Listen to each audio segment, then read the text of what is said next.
எனக்கு நிறைய மூளை இருக்குது, காசு தான் இல்லை. அதனால் எனக்கு அது தேவையில்லை.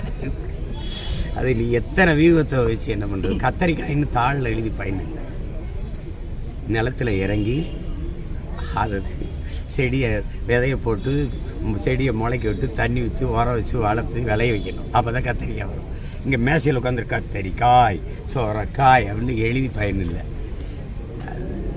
அது ஒரு சிலருக்கு அது இப்போ ஒரு குறிப்பிட்ட காலமாக இந்த நோய் வந்துடுச்சு. பிரசாந்த் கிஷோருக்கு தமிழ்நாட்டில் என்ன தெரியும்?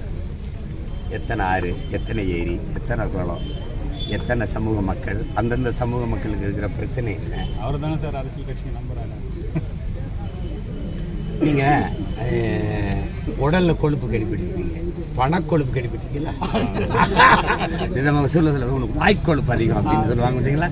இந்த கொழுப்பு அதிகம், அந்த கொழுப்பு. அது மாதிரி பணக்கொழுப்பு அதிகமாக இருந்தால் இதெல்லாம் தேவைப்படும். அது நம்ம அதை பற்றி பேசி காலத்தை நேரத்தை வீணடிக்க வேணாம்.